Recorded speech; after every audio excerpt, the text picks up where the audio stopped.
Aspirants I welcome you all at परचम classes. देखिए आज के सेशन में हम फिर से एक और सेशन कर रहे हैं ईपीएफओ के जो प्रीवियस ईयर क्वेश्चंस आए हैं इकोनॉमिक्स के। कुछ क्वेश्चंस तो हमने डिस्कस कर लिए थे प्रीवियस सेशन में और कुछ क्वेश्चंस हम इस सेशन में डिस्कस कर रहे हैं। ठीक है, आपको पता है अभी रिसेंटली ही मतलब एग्जाम आने वाला है ईपीएफओ का और एपीएफसी का। तो ईपीएफओ के एग्जाम के क्वेश्चंस हम कर रहे हैं जो भी पहले पूछे गए हैं, फिर हम एपीएफसी के एग्जाम के करेंगे। ठीक है, तो आगे बढ़ने से पहले कुछ जानकारी आप लोगों के लिए। हमारी जो ईयर बुक है 2023 की 2023 की, जिसमें 2022 का कंप्लीट करंट अफेयर डिस्कस किया गया है, कंप्लीट करंट अफेयर कवर किया गया है, उसकी हार्ड कॉपी और सॉफ्ट कॉपी दोनों तरीके से आप लोग परचेज कर सकते हैं। अगर आपको सॉफ्ट कॉपी चाहिए तो आपको ऑर्डर करना होगा parchamclasses.in पे। अगर आपको हार्ड कॉपी चाहिए तो आपको parchamstore.in पे जाके अपना ऑर्डर प्लेस करना होगा। For soft copy parchamclasses.in, for hard copy parchamstore.in। इस बुक के अंदर इंडेक्स, रैंकिंग, फाइनेंस, हर तरीके की न्यूज को कवर किया गया है। ठीक है, कुछ कोर्सेज हमारी ऐप पर चल रहे हैं। एक एसएससी जीए का कोर्स चल रहा है complete, static GK, polity, history, geography, economic science, जिसके अंदर सब कुछ इंक्लूडेड होगा। और आप अगर सेपरेट कोर्सेज भी लेना चाहते हैं, सिर्फ हिस्ट्री का, सिर्फ इकोनॉमी का, सिर्फ स्टैटिक जीके का, वो भी फैसिलिटी हमारे यहाँ पे अवेलेबल है। ठीक है, ये एक इकोनॉमी का कोर्स चल रहा है जिसके अंदर 0 से लेके हाई लेवल तक की इकोनॉमी कवर की जा रही है। दोनों ही कोर्सेज पे 10% का एक्स्ट्रा ऑफ पाना है अगर, then use code PAYL10 to get 10% extra off. ठीक है, तो अब हम अपने क्वेश्चंस को स्टार्ट करते हैं।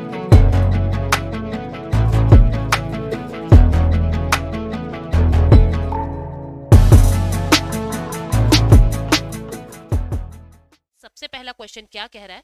सबसे पहला क्वेश्चन कह रहा है the process of curing inflation by reducing the money supply is called. आप क्या कर रहे हो? आपके यहाँ पे इन्फ्लेशन आया हुआ है, ध्यान से समझना। आपके देश में इन्फ्लेशन आया हुआ है, यानी महंगाई आई हुई है। महंगाई आई हुई है, इन्फ्लेशन आया हुआ है। ठीक है, इन्फ्लेशन क्यों आता है? क्योंकि मनी सप्लाई ज्यादा है। मनी सप्लाई ज्यादा है। मनी सप्लाई ज्यादा होने की वजह से डिमांड ज्यादा होता है और डिमांड की वजह से महंगाई ज्यादा होती है। अब हम इस इन्फ्लेशन को क्योर करना चाहते हैं, यानी कि मनी सप्लाई को कम करना चाह रहे हैं फेज्ड मैनर में, धीरे धीरे। ठीक है, फेज्ड मैनर में हम इसको कम कर रहे हैं। अब फेज्ड मैनर में कम कर रहे हैं तो भाई पहले अगर 10% से महंगाई बढ़ रही थी तो अब महंगाई बढ़ तो रही है बट पहले की तुलना में कम दर से बढ़ रही है, कम रेट से बढ़ रही है। अब 7% से महंगाई बढ़ रही है। पहले कोई चीज 10 से मान लीजिए सीधा 20 रुपए की हो रही थी, अब बढ़ तो रही है लेकिन 20 से 24 रुपए की हो रही है, यानी कि जो रेट ऑफ इंक्रीजिंग प्राइस है वो डिक्रीज हो रहा है मनी सप्लाई को फेज्ड मैनर में कम करने की वजह से। तो इसको हम क्या कहते हैं? इस प्रोसेस को कि इन्फ्लेशन है बट कम रेट से है, इसको कहते हैं डिसइन्फ्लेशन। क्या कहा जाता है? डिसइन्फ्लेशन। तो ऑप्शन क्या आ जाएगा इसमें? ऑप्शन आ जाएगा सी, यानी डिसइन्फ्लेशन। इसमें यही कह रहे हैं कि आप धीरे धीरे मनी सप्लाई को रिड्यूस कर रहे हो टू क्योर इन्फ्लेशन। इसको क्या कहेंगे? इसको डिसइन्फ्लेशन कहेंगे। ठीक है, नेक्स्ट क्वेश्चन क्या है उसको देखते हैं। नेक्स्ट क्वेश्चन है प्राइस थ्योरी को और क्या कहते हैं। अब देखो, आपको पता है प्राइस जो है वो हर इंडिविजुअल के हिसाब से कंज्यूमर का बिहेवियर चेंज होगा। Every consumer will react differently. Price को देखते हुए हर कंज्यूमर ये सोचेगा अच्छा ये चीज लूं या ना लूं, इसकी डिमांड करूं या ना करूं, क्योंकि प्राइस इनकम पे, बहुत सारी चीज पे, डिमांड पे, आपकी नेसेसिटी पे, सामने वाला गुड कैसा है, सब्स्टिट्यूटिव गुड कैसे है, हर तरीके की चीज पे डिपेंड करता है। ठीक है, और प्राइस कम ज्यादा हो रहा है तो इंडिविजुअल की डिमांड भी वेरी कर रही है। बात किसकी आ रही है? बार बार कंज्यूमर की, इंडिविजुअल की। तो प्राइस थ्योरी कहां का कंसेप्ट है? ये माइक्रो इकोनॉमी का कंसेप्ट है। माइक्रो यानी कि इंडिविजुअल लेवल पे बात हो रही है, मैक्रो यानी कि पूरे एग्रीगेट लेवल पे बात हो रही है। हम बात कर रहे हैं माइक्रो इकोनॉमी की, प्राइस थ्योरी की, क्योंकि वहां पे हर एक इंडिविजुअल का बिहेवियर अलग होगा। तो आंसर क्या आ जाएगा? प्राइस थ्योरी को हम और क्या कहते हैं? माइक्रो इकोनॉमिक्स भी कहते हैं, या माइक्रो इकोनॉमिक्स के अंदर ये इंक्लूड होता है।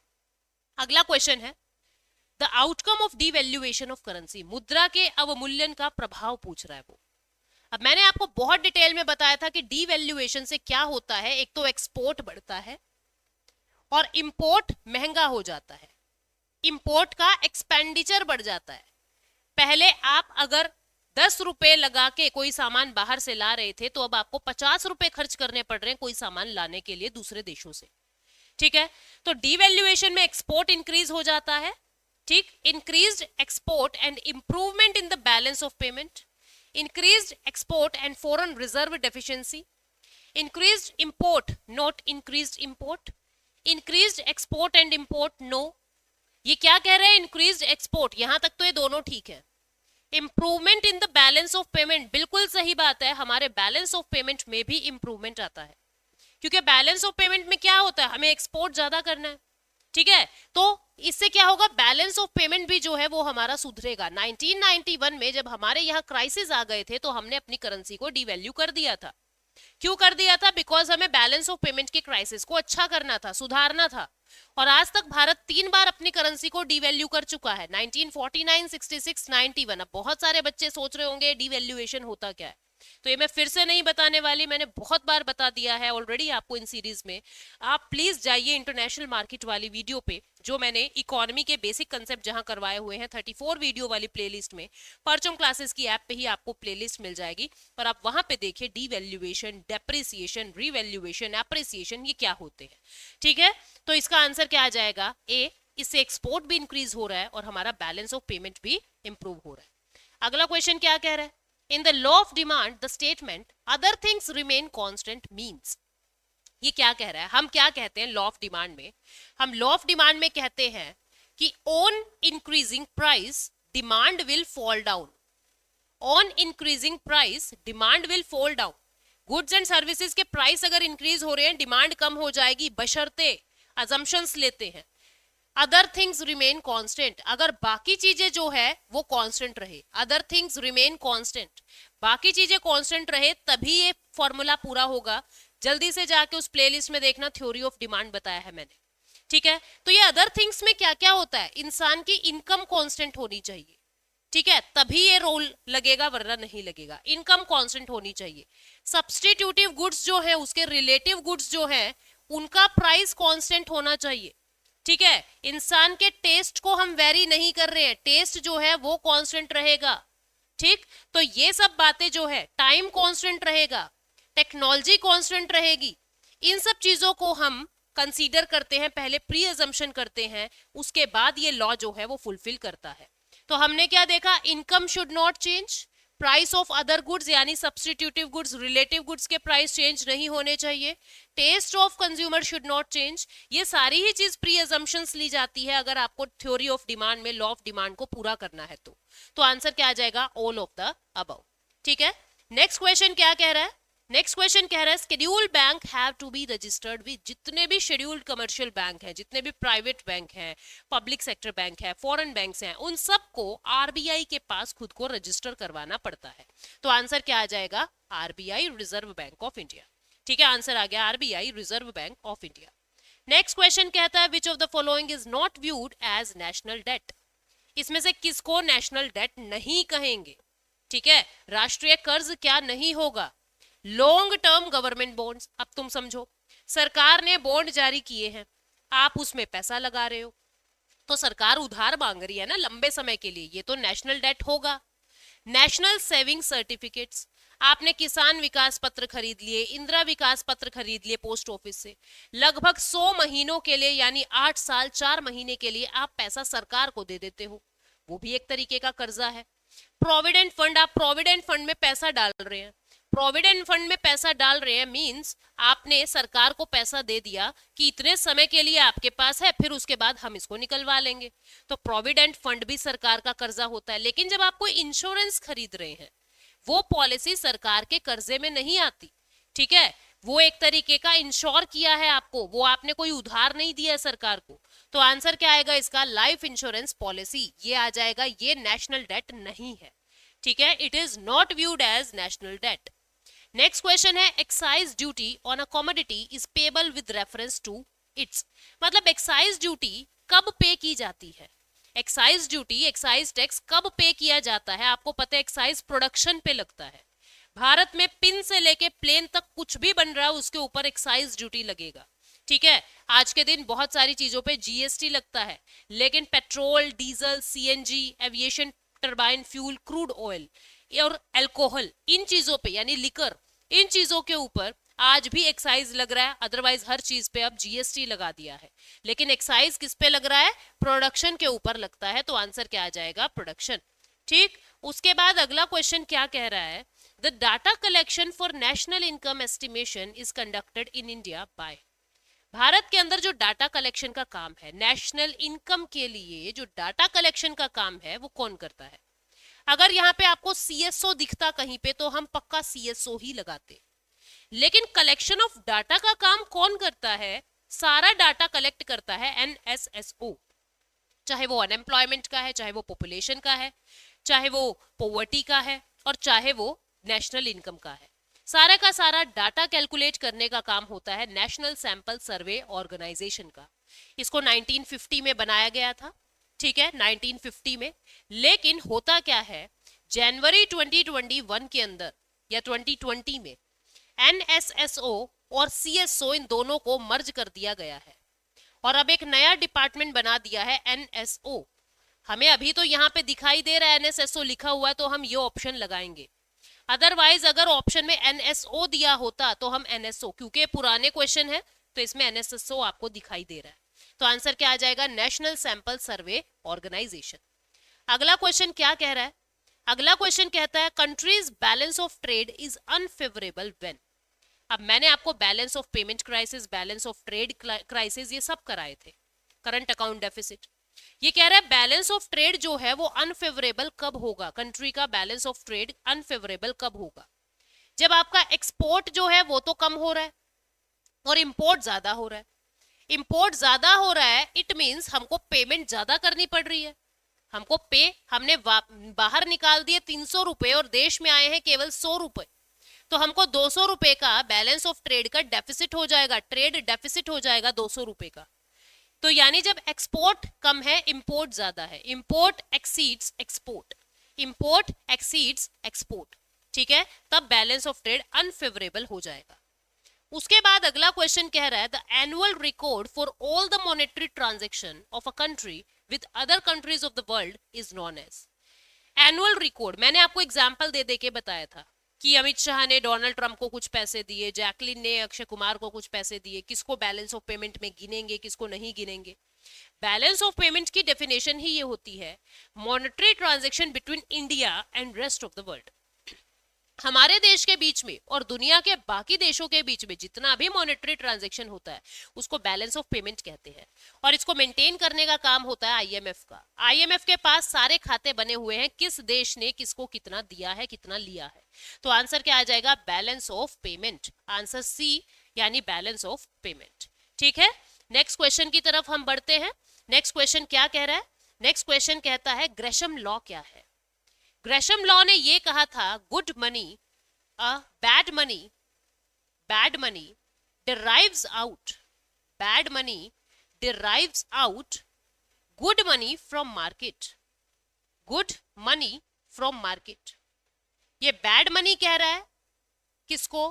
गोल्ड करेंसी को, ठीक है, जो गोल्ड की करेंसी है यानी कि जो आपकी फुल बॉडीड करेंसी है उसको कह रहा है बैड मनी, और जो आपकी टोकन करेंसी है उसको कह रहा है गुड मनी। ये कह रहा है अगर गोल्ड की करेंसी चल पड़ी तो स्टील की करेंसी को कोई नहीं पूछेगा, यानी किसकी बात कर रहा है? सर्कुलेशन की बात कर रहा है, करेंसी सर्कुलेशन की बात कर रहा है। ये इसका लॉ है, bad money derives out good money from market, और ये करेंसी सर्कुलेशन की बात कर रहा है, सर्कुलेशन ऑफ मनी की बात कर रहा है। तो ग्रेशम लॉ जो है, ग्रेशम जो है इकोनॉमिस्ट थे और उन्होंने ग्रेशम लॉ दिया था, तो आंसर क्या आ जाएगा? Circulation of money. ठीक है, नेक्स्ट क्वेश्चन क्या कह रहा है? नेक्स्ट क्वेश्चन कह रहा है one of the essential condition of monopolistic competition is. Monopolistic competition का एसेंशियल कंडीशन क्या है, जरूरी कंडीशन क्या है? Many buyer but one seller, one seller है तो ये तो मोनोपोली हो गया, ठीक है, ये तो नहीं आएगा। प्राइस डिस्क्रिमिनेशन, ये तो नहीं होता है, प्राइस तो मैं गई मेरे लिए भी वो प्रोडक्ट उतने का, आप गए आपके लिए भी वो प्रोडक्ट उतने का। प्रोडक्ट डिफरेंशिएशन ये होता है। होमोजीनियस प्रोडक्ट परफेक्ट कंपटीशन का है। प्रोडक्ट डिफरेंशिएशन का मतलब ये हुआ प्रोडक्ट डिफरेंशिएशन का कि फोन आपके पास भी है, मोबाइल आपके पास भी, मोबाइल मेरे पास भी, आपके पास ओप्पो का, मेरे पास वीवो का। किसी की कैमरा क्वालिटी अच्छी, किसी का लुक अच्छा, किसी की स्कैनर अच्छा, किसी का स्टोरेज अच्छा, किसी की वॉइस क्वालिटी अच्छी। प्रोडक्ट में थोड़ी थोड़ी भिन्नता है। प्रोडक्ट डिफरेंशिएशन ये मोनोपोलिस्टिक का फीचर है, तो आंसर क्या आ जाएगा? सी यानी मोनोपोलिस्टिक कॉम्पिटिशन। नेक्स्ट पूछ रहा है निफ्टी। निफ्टी कहाँ का है? देखो मैंने आपको सेंसेक्स और निफ्टी बताया था।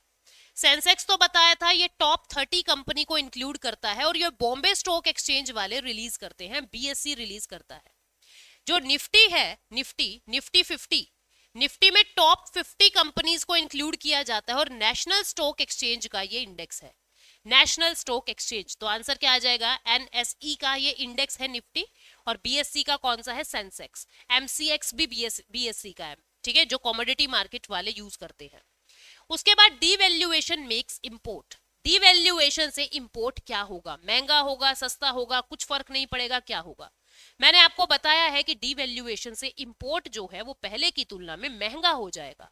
इंपोर्ट का एक्सपेंडिचर पहले की तुलना में महंगा हो जाएगा, यानी वो डियरर बन जाएगा। डियर का मतलब ही होता है कॉस्टली, तो डियरर बन जाएगा, ठीक है। ऐसा क्यों, क्योंकि पहले $1 40 के बराबर था, हमने डी वैल्यू करके $1 60 का कर दिया। हम पहले भी 1 लीटर तेल ला रहे थे बाहर से जो $1 का आता था, आज भी 1 लीटर तेल का इंपोर्ट कर रहे हैं जो $1 का आ रहा है। पहले हमको हमारे देश के केवल 40 रुपए खर्च करने पड़ते थे, आज हमको हमारे देश के 60 रुपए खर्च करने पड़ रहे हैं, यानी अब हमको वो तेल हमारी डोमेस्टिक करेंसी के हिसाब से महंगा मिल रहा है, तो डियरर मिल रहा है। डीवैल्यूएशन इंपोर्ट को डियर बना देता है, तो आंसर क्या आ जाएगा, डी। उसके बाद नेक्स्ट क्वेश्चन है, the share broker who sells shares in the apprehensions of falling prices of share is called. एक ऐसा ब्रोकर जो हमेशा इस डर से अपने शेयर को जल्दी बेच देता है कि कहीं मैं डूब ना जाऊं, कहीं प्राइस के जो शेयर के जो प्राइस है वो फॉल ना हो जाए, गिर ना जाए, उस ब्रोकर को क्या कहेंगे। देखो मैंने कहा था बुल और बियर दो तरीके के इन्वेस्टर होते हैं। बुल यानी सांड है, बिल्कुल बुल सांड है ना, सींग है बड़े बड़े, मार देगा वो, किसी से नहीं डर रहा है, मतलब उसको प्राइस कम ज्यादा होने से कोई भय नहीं है, वो ऑप्टिमिस्टिक सा इंसान है, वो लंबे समय तक निवेश रखेगा। लेकिन जो बियर इन्वेस्टर होते हैं बेचारे ऐसे डरे हुए से होते हैं, हाय कहीं पैसा डूब ना जाए, डूब ना जाए, वो जल्दी से पैसा बाहर निकाल लेते हैं अपना, इस डर से कि कहीं फॉलिंग प्राइस ना कर जाए, यानी शेयर के प्राइस गिर ना जाए। तो आंसर क्या आएगा, बियर इन्वेस्टर, बियर ब्रोकर जो होते हैं वो ऐसा करते हैं। उसके बाद नेक्स्ट क्वेश्चन है, the money market is a market for. मैंने आपको ये बताया था दो तरीके की मार्केट होती है। फाइनेंस मार्केट में आपको बताया था मैंने, आप सब कुछ ये यूट्यूब पे ही देख सकते हो, फ्री में बताया हुआ है सब कुछ, 34 वीडियो वाली जो प्लेलिस्ट है। यहाँ पे होता है मनी मार्केट, और एक बताया था कैपिटल मार्केट।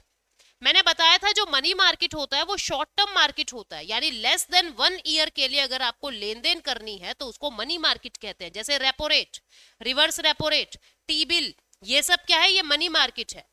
कैपिटल मार्केट है गवर्नमेंट सिक्योरिटी, लॉन्ग टर्म के लिए निवेश होता है, कैपिटल मार्केट कहते हैं।